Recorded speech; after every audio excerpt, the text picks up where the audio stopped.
মৰমৰ ছাত্ৰ ছাত্ৰীসকল, তোমালোকৰ প্ৰিয় চেনেল ইংলিছ লাৰ্ণিং আছামলৈ মই তোমালোকক স্বাগতম জনাই আজি মই তোমালোকৰ অহা এইচএছ ফাইনেল এক্সামিনেশ্যন 2025ৰ প্ৰস্তুতিৰ হকে হিষ্টৰীৰ এটি ভিডিঅ'লৈ উপস্থিত হৈছোঁ। মৰমৰ ছাত্ৰ ছাত্ৰীসকল, যেহেতু তোমালোকৰ অহা 24 তাৰিখত হিষ্টৰীৰ পৰীক্ষা আছে, সেই হিষ্টৰী পৰীক্ষাৰ প্ৰস্তুতি হকে মই তোমালোকৰ আগত 2022 আৰু 2023 বৰ্ষৰ হিষ্টৰীৰ অতি চমু প্ৰশ্ন লৈ উপস্থিত হৈছোঁ। এই ভিডিঅ'ত মই তোমালোকৰ আগত 32টা অতি চমু প্ৰশ্নৰ সমাধান আগবঢ়াম আৰু আশা কৰিম এই 32টা অতি চমু প্ৰশ্নই তোমালোকৰ অহা পৰীক্ষাত সহায় কৰিব। গতিকে পলম নকৰি বলাচোন মৰমৰ ছাত্ৰ ছাত্ৰীসকল, আজিৰ এই ভিডিঅ'ৰ মূল বিষয়বস্তুলৈ আগবাঢ়ো। তোমালোকে কুৱেশ্যন পেপাৰখন চোৱা, যিহেতু তোমালোকৰ তেতিয়া আছিল 100 মাৰ্ক, এই বছৰ কিন্তু তোমালোকৰ কুৱেশ্যন পেপাৰ 80 মাৰ্কৰ হ'ব। গতিকে অতি চমু প্ৰশ্ন 10টালৈ আহিব, কমি যাব। গতিকে তোমালোকে প্ৰশ্নটো অকণমান চেঞ্জ পাবা, কিন্তু প্ৰশ্নসমূহ একেই পাবা। গতিকে পোনপ্ৰথমতে মই তোমালোকৰ আগত 2023 বৰ্ষৰ প্ৰশ্নৰ সমাধান লৈ উপস্থিত হৈছোঁ। 2023 বৰ্ষৰ প্ৰশ্নৰ প্ৰথম প্ৰশ্নটো হ'ল তলত দিয়া প্ৰশ্নবোৰৰ উত্তৰ দিয়া যিকোনো 12টা। 1. মহেঞ্জোদাৰো শব্দৰ অৰ্থ কি? মহেঞ্জোদাৰো শব্দৰ অৰ্থ হ'ল মৃত্যুকৰ সমাধি, the mount of the dead. দেওনাম প্ৰিয় নামেৰে কাক জনা যায়? উত্তৰ, দেওনাম প্ৰিয় নামেৰে সম্ৰাট অশোকক জনা যায়। 3 নম্বৰ, কোনে প্ৰথমে ব্ৰাহ্মী আৰু খৰস্তীয়া আখৰৰ পাঠোদ্ধাৰ কৰিছিল? উত্তৰ, জেমছ প্ৰিন্সেপে। অৰ্থশাস্ত্ৰ কোনে লিখিছিল? উত্তৰ, কৌটিল্যই অৰ্থশাস্ত্ৰ লিখিছিল। 5 নম্বৰটো লৈ আহা, বৰ্মন বংশ কোনে প্ৰতিষ্ঠা কৰিছিল? তোমালোকে এইটো চোৱা, বৰ্মন বংশটো পুষ্য বৰ্মনে প্ৰতিষ্ঠা কৰিছিল। গতিকে খুব দৰকাৰী প্ৰশ্ন।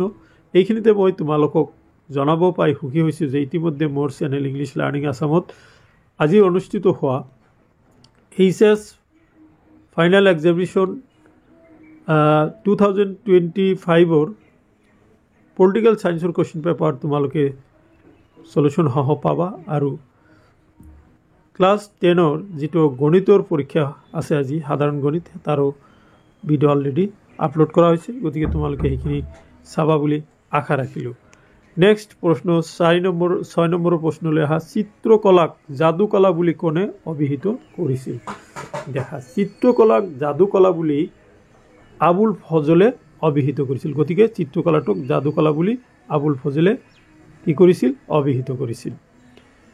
7. শ্ৰীমন্ত শংকৰদেৱৰ এখন উল্লেখযোগ্য গ্ৰন্থৰ নাম লিখা। উত্তৰ, শ্ৰীমন্ত শংকৰদেৱৰ এখন উল্লেখযোগ্য গ্ৰন্থৰ নাম হ'ল কীৰ্তন ঘোষা। তোমালোকে এইখিনিতে আৰু এটা কথা জানি থোৱা ভাল যে মাধৱদেৱৰ এখন উল্লেখযোগ্য গ্ৰন্থৰ নাম হ'ল নামঘোষা। গতিকে এই গুৰু দুজনাই বিভিন্ন ধৰণৰ অসমীয়া সাহিত্যৰ নাটক, কাব্য, গ্ৰন্থ আদি ৰচনা কৰি অসমীয়া ভাষাৰ ভঁৰাল চহকী কৰি থৈ গৈছে। এতিয়া মই তোমালোকৰ আগত কুৱেশ্যন 8টো লৈছোঁ। 8 নম্বৰ প্ৰশ্নত কোৱা হৈছে, হাৰেম শব্দই কি বুজাইছিল?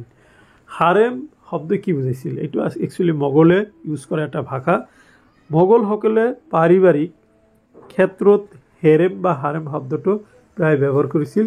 হেৰেম বা হাৰেম শব্দটো পাৰ্চী শব্দ হাৰামৰ পৰা উৎপত্তি হৈছে। ইয়াৰ অৰ্থ হৈছে পবিত্ৰ স্থান।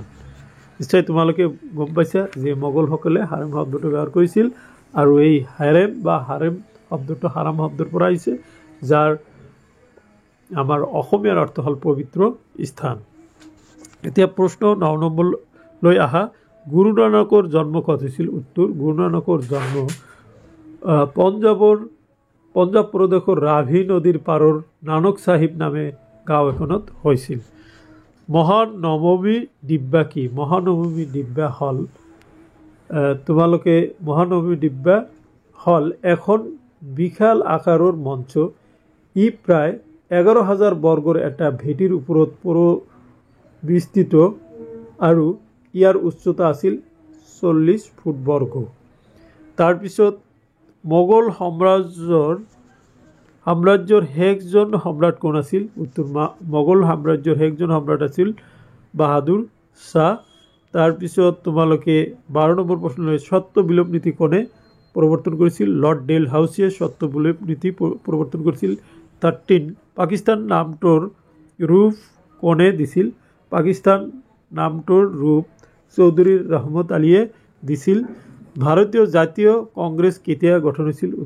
উত্তৰ ভাৰতীয় জাতীয় কংগ্ৰেছ 1885 চনত গঠন হৈছিল। তাৰপিছত 15 নম্বৰ অসমৰ প্ৰথমখন বালিকা বিদ্যালয় ক'ত স্থাপন হৈছিল? উত্তৰ অসমৰ প্ৰথমখন বালিকা বিদ্যালয় শিৱসাগৰত স্থাপিত হৈছিল। আৰু লাষ্ট প্ৰশ্নটো 15 নম্বৰ প্ৰশ্নলৈ আহা, ইবন বতুতাৰ বিখ্যাত গ্ৰন্থখনৰ নাম কি? ইবন বতুতাৰ বিখ্যাত গ্ৰন্থখনৰ নাম আছিলে ৰিহলা। গতিকে ৰিহলা কোনে লিখিছিল, ৰিহলা কি, এইবিলাকৰ প্ৰশ্ন তোমালোকৰ এই প্ৰশ্নৰ লগত সংগতি হৈ আছে। চ' মাই ডিয়াৰ ষ্টুডেণ্টছ, এইখিনি আছিলে 2023 বৰ্ষত অহা প্ৰশ্নসমূহৰ সমাধান। এতিয়া মই তোমালোকৰ আগত এই 23 বৰ্ষত অহা প্ৰশ্নসমূহৰ সমাধানটো স্ক্ৰীনশ্বটৰ সুবিধা কৰি দিছোঁ। তোমালোকে স্ক্ৰীনশ্বট মাৰি লৈ যদি ঘৰত কুৱেশ্যন আছে আনচাৰখিনি তোমালোকে ইয়াৰ পৰা পঢ়িব পাৰিবা। ওকে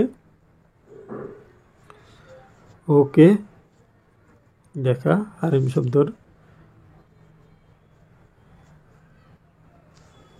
ওকে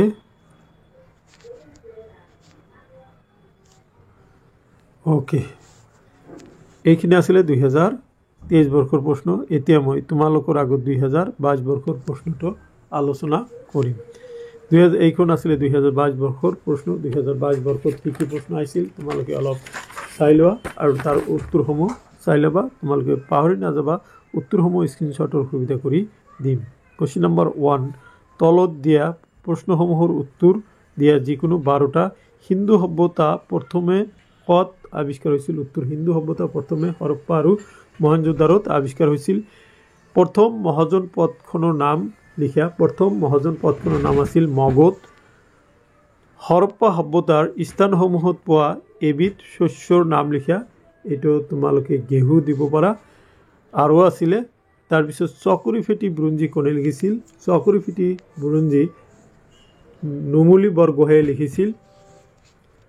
কোনজন আহোম ৰজাৰ ৰাজত্বকালত গুৱাহাটীৰ উমানন্দ মন্দিৰ নিৰ্মাণ কৰা হৈছিল? উত্তৰ এইটো হ'ব গদাধৰ সিংহৰ ৰাজত্বকালত। প্ৰথমগৰাকী মহিলা ভিক্ষুণী কোন আছিল? প্ৰথমগৰাকী মহিলা ভিক্ষুণী আছিল গৌতমী। আহোম ৰাজসিংহাসনত আহৰণ কৰা প্ৰথমগৰাকী মহিলা কোন আছিল? ফুলেশ্বৰী কোঁৱৰী। গতিকে আহোম ৰাজসিংহাসন আহৰণ কৰা প্ৰথমগৰাকী মহিলা আছিলে ফুলেশ্বৰী কোঁৱৰী। এতিয়া 23 নম্বৰ ৰিহলাৰ লেখকখন। অলৰেডি মই আগৰ কুৱেশ্যনত আলোচনা কৰিলোঁ যে তোমালোকক দিব পাৰে। ইবন বতুতাই ৰিহলা লিখিছিল। মোগল ৰাজকুমাৰ দাৰা চিকোৰ ব্যক্তিগত চিকিৎসক কোন আছিল? মোগল ৰাজকুমাৰ দাৰা চিকোৰ ব্যক্তিগত চিকিৎসক আছিল ফ্ৰাছোৱা বাৰ্নিয়াৰ। কোন আছিল? ফ্ৰাছোৱা বাৰ্নিয়াৰ আছিল মোগল ৰাজকুমাৰ দাৰা চিকোৰ ব্যক্তিগত চিকিৎসক। এতিয়া মই তোমালোকৰ আগত যে নম্বৰটো লৈ আহিছোঁ, যে নম্বৰৰ প্ৰশ্ন কৈছে আকবৰৰ প্ৰিয় পাণ্ডুলিপিশৈলীৰ নাম কি? আকবৰৰ প্ৰিয় পাণ্ডুলিপিশৈলীৰ নাম হ'ল নষ্টালিক। নষ্টালিক শৈলী আছিলে আকবৰৰ প্ৰিয় পাণ্ডুলিপি। ভাৰতবৰ্ষত প্ৰথমখন ইংৰাজ উপনিৱেশৰ নাম কি? এইটো হ'ব ভাৰতবৰ্ষৰ প্ৰথমখন ইংৰাজ উপনিৱেশিকৰ নাম হ'ল বংগদেশ, অৰ্থাৎ ইষ্ট ইণ্ডিয়া কোম্পানীয়ে এই বংগদেশতে পোনপ্ৰথমতে কি কৰিছিল? উপনিৱেশ স্থাপন কৰিছিল। কোন চনত ইংৰাজসকলে ভাৰতবৰ্ষত সতীদাহ প্ৰথা বিলুপ্ত কৰিছিল? উত্তৰ 1829 চনত ইংৰাজসকলে ভাৰতবৰ্ষত সতীদাহ প্ৰথা বিলুপ্ত কৰিছিল। কোনে 1857 চনৰ বিদ্ৰোহত ভাৰতৰ প্ৰথম স্বাধীনতাৰ সংগ্ৰাম আখ্যা দিছিল? উত্তৰ বিনায়ক দামোদৰ বিনায়ক দামোদৰ সবৰকাৰে ভাৰতবৰ্ষৰ 1857 চনৰ বিদ্ৰোহক ভাৰতৰ প্ৰথম স্বাধীনতা সংগ্ৰাম বুলি আখ্যা দিছিল। কোন চনত ভাৰতবৰ্ষৰ ৰাজধানী কলকাতাৰ পৰা দিল্লীলৈ স্থানান্তৰিত হৈছিল? উত্তৰ 1911 চনত। তাৰপিছত জোনাকীৰ প্ৰথম সম্পাদক আছিল চন্দ্ৰকুমাৰ আগৰৱালা। আৰু লাষ্ট কুৱেশ্যনটো হ'ল ভাৰতবৰ্ষত প্ৰথম ৰেলপথ নিৰ্মাণ কেতিয়া আৰম্ভ হৈছিল ভাৰতবৰ্ষত প্ৰথম ৰেলপথ নিৰ্মাণ 1853 চনত আৰম্ভ হৈছিল চ' মাই ডিয়াৰ ষ্টুডেণ্টছ এইখিনি আছিল আজিৰ এই ভিডিঅ'ৰ বিষয়বস্তু এতিয়া মই তোমালোকক কোৱেশ্চনটো আগতে কোৱাৰ দৰে স্ক্ৰীনশ্বট মাৰাৰ সুবিধা কৰি দিছোঁ তোমালোকে কোৱেশ্চনটো চাই লোৱা